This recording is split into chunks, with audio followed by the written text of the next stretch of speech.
میں آپ کو ایک حدیث سنانے چلا ہوں جس میں ایک عجیب نقشہ سامنے آتا ہے کہ یہ مہدی جب ظاہر ہوں گے تو کس طور سے ظاہر ہوں گے، ان کے ظہور کی کیفیت کیا ہوگی، کیف یظہر۔ یہ روایت ہے حضرت ام سلمہ سے رضی اللہ تعالی عنہا، حضور کی زوجہ محترمہ ہیں، فرماتی ہیں ام سلمہ عن النبی صلی اللہ علیہ وسلم قال یکون اختلاف عند موت خلیفۃ، موت خلیفۃ، حضور نے فرمایا ایک خلیفہ کی موت پر اختلاف واقع ہو جائے گا، خانہ جنگی ہو جائے گی۔ فَيَخْرُجُ رَجُلٌ مِّنْ أَهْلِ الْمَدِينَةِ حَارِبًا إِلَىٰ مَكَّةَ، پھر مدینے کے لوگوں میں سے ایک شخص نکلے گا، بھاگے گا اور جا کر پناہ لے گا اور چھپ جائے گا مکے میں۔ فَيَأْتِيهِ نَاسٌ مِّنْ أَهْلِ مَكَّةِ، پھر اس کے پاس آئیں گے اہل مکہ، مکہ کے لوگ، فَيُخْرِجُونَهُ، اور اسے نکالیں گے، جہاں وہ چھپے ہوئے ہوں گے وہاں سے نکالیں گے۔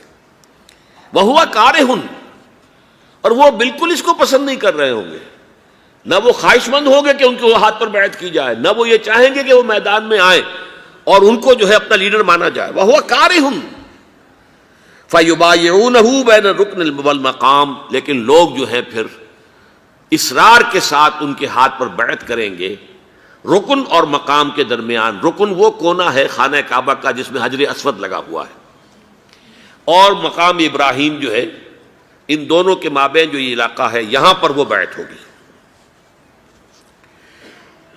وَيُبْعَثُ إِلَيْهِ بَعْثٌ مِّنَ الشَّامِ، ان کے خلاف ایک لشکر بھیجا جائے گا شام سے۔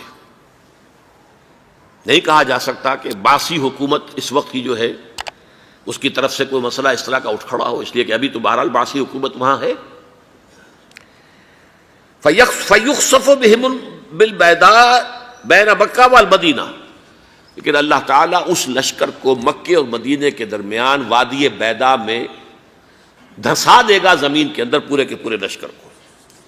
فَإِذَا رَأَى النَّاسُ ذَلِكَ، جب لوگ یہ دیکھیں گے کہ اتنی بڑی نشانی ظاہر ہو گئی، أَتَاهُ أَبْدَالُ الشَّامِ وَعَصَائِبٌ من العراق فَيُبَايِعُونَهُ، اب شام سے سارے کے سارے جو اولیاء اللہ ہیں وہ بھی آئیں گے، اور عراق سے جوق در جوق لوگ آئیں گے اور ان سے بیعت کریں گے۔